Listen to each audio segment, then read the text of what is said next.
trying to find a mod that separates gunners from grenadiers so they're not overpowered. I could look into getting the Longmore class mod. Because that separates the base 4 classes into 8. Giving you the gunner, the grenadier, the tech and the medic, the sniper and the scout, the assault and the infantry. Just hold your breath for a bit, you'll be fine, I guess. I think it's probably because your tank is just recycling CO2, and that gives you like oxygen poisoning. Or not oxygen poisoning, CO2, whatever it is.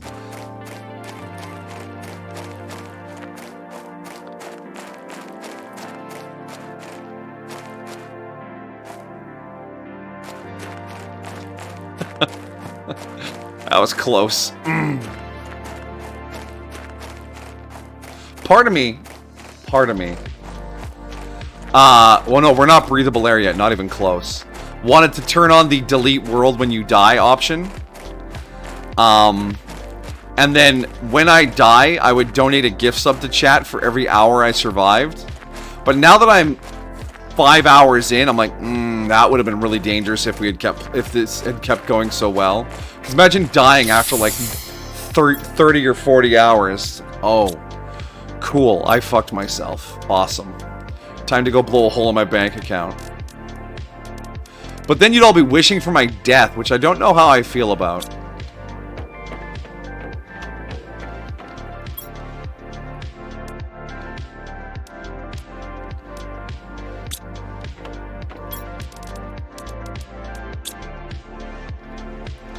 Cool, free gift sub.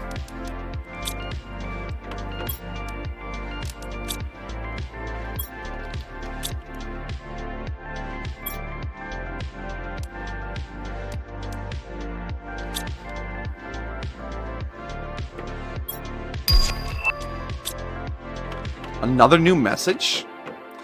I get so much mail on this planet. Riley again, I read that you have a greater chance of success if you build your base at an altitude. I'm not sure for why now. If you manage to heat the planet enough, some caves should become accessible when the ice melts. One last thing you can... See, this is a warning not to leave your base down in that lake at the default spawn. Because your base ends up underwater and you have to move everything. This way. Rest of all, my dear.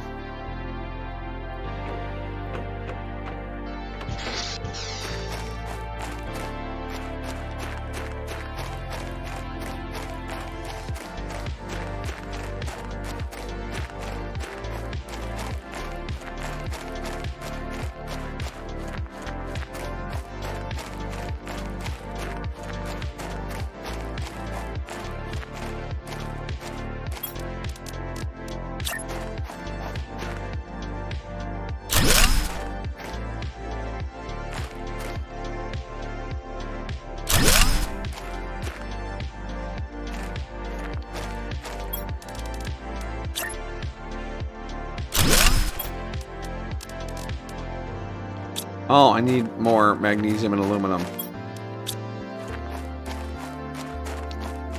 Magnesium is easy. Aluminum is less so. I'll need to get some drills set up soon.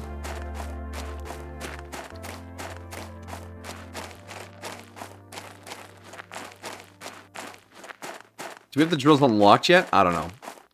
I've just been letting the world run while I've been moving my stuff around, and we'll see what's unlocked and what isn't unlocked. Next time. Is that aluminum? Yeah, it is. But next time we're definitely going to loot the aluminum fields, because I know there's a crashed pod in there too, that I just haven't touched yet. Next time. Fun fact, I'll be playing a lot of Planet Crafter while Bella's gone, because it consumes my time, and if my time is all consumed... Oh god, we need oxygen. It'll feel like she gets back soon. Does anyone else want to eat the foam loofahs? No? Maybe? I don't know. Foam looks funny. Yeah, I know, oxygen's low. Coming in for a breath. Delicious oxygen, must breathe.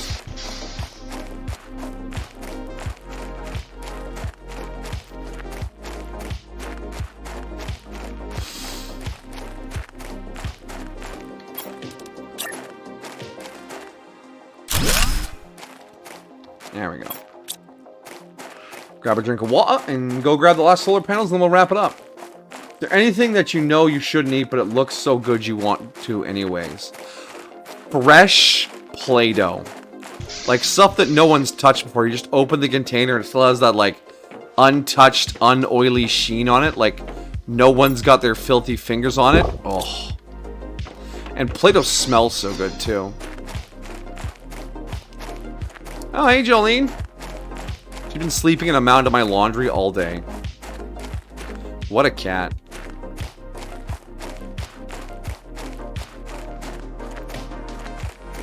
When I was a kid, I licked Play-Doh. I think most kids have. I mean, Play-Doh is made non-toxic for a reason.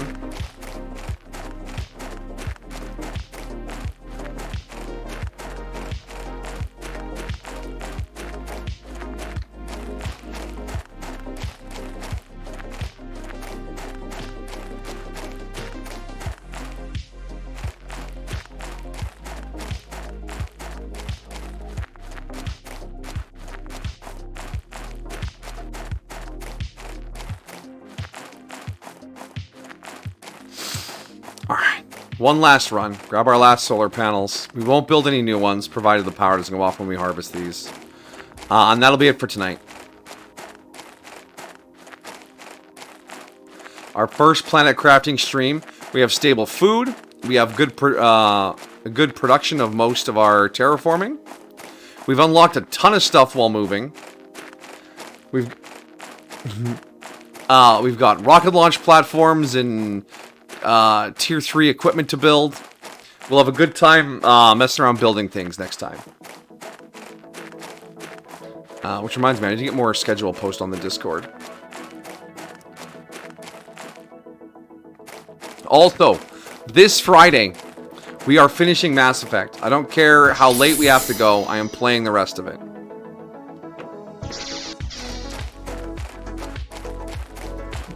So mark your calendar. I wouldn't say we made the world habitable. We have enough of an atmosphere that the sky is blue, and condensation is gathering in the sky. We have clouds.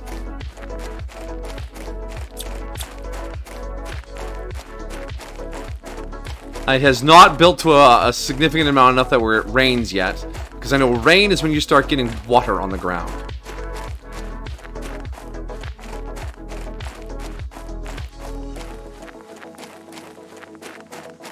Water.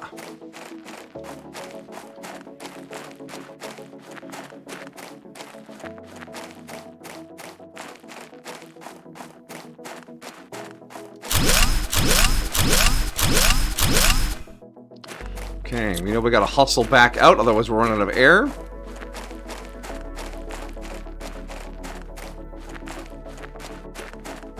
Water, yeah. Then on our way back, we can grab a few more ice blobs, so we can get some more water bottles for now. But we shan't stop here because I know it's going to be real close getting to the oxygen tent. Liquid ice. Yeah, that's technically correct. It's a weird way to say it. Condensed steam. There. See how weird that is?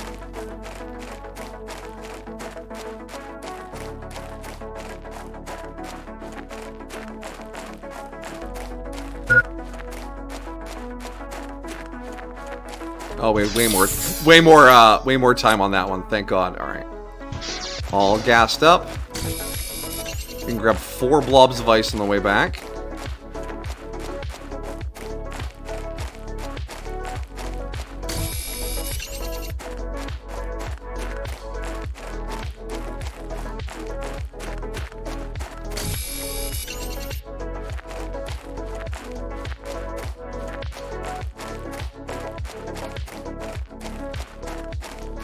Oh, fuck, this is... Oh, shit. I forgot about the bunkers.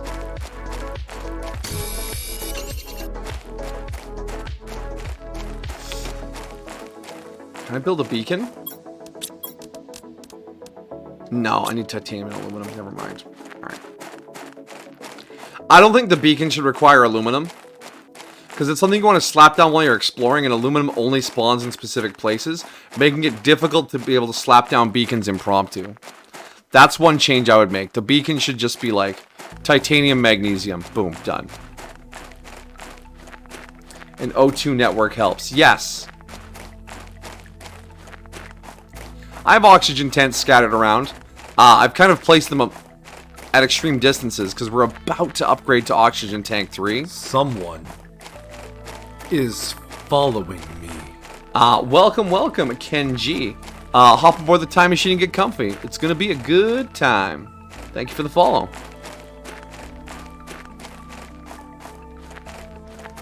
Oh, it's gonna be another close one because I stopped to check out the bunker and try and put down a beacon. Oh, you're gonna go to bed too? Fair enough. I mean, I did say I was just about to wrap up. Yep. Uh-oh. You can make this. You can make this. Just don't stop for anything. This game is excellent. I love Planet Crafter. We played a ton of it last year around Christmas. And... oh god, oh god, oh god, oh god, oh god. And yeah, I haven't played the last 2 updates because I was saving them for another run around Christmas this year. So here we are.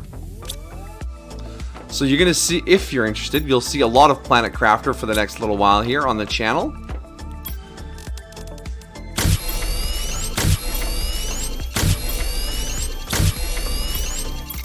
Alright, so we are back at home. We have a stable food supply for now. In fact, let's grab beans and eat beans. Delicious beans. We'll drink the water. There we go, all topped up. And now that we're moved closer to the aluminum field, we can start working on Tier 3 machines and Tier 3 equipment. We'll want to upgrade our legs. We'll want to upgrade our exosuit. We'll want to upgrade our oxygen tank. Yeah, the exosuit, the legs, and the O2 tank. We already did the backpack, and yeah, we already did the backpack. And then after that, it's probably some drills, considering we tore down all of our drills to build this base. So we are not progressing. Yeah, pressure isn't changing at all, which is kind of skewing our numbers. So that'll be a problem for next time. I have no new blueprints to decode. Yeah, pressure is what gets us our nuclear reactors too.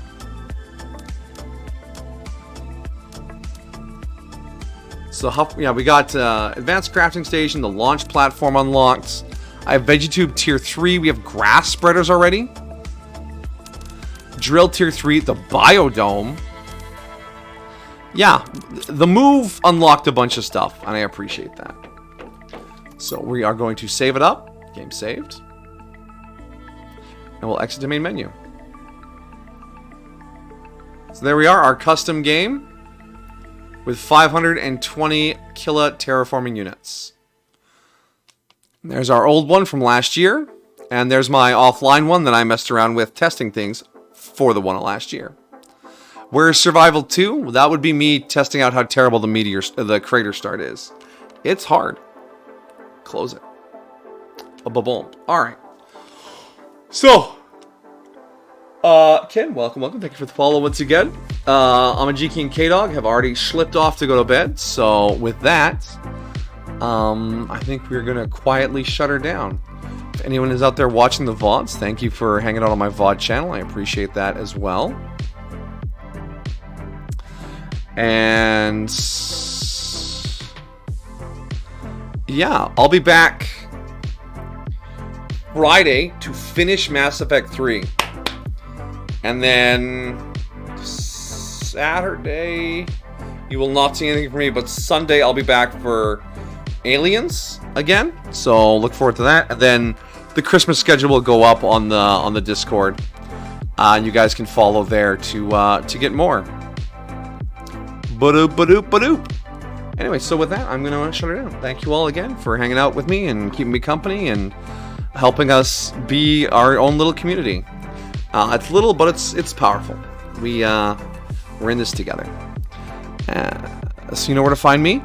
But if I don't see you there, wherever you go, whatever you do, have a good time. Peace.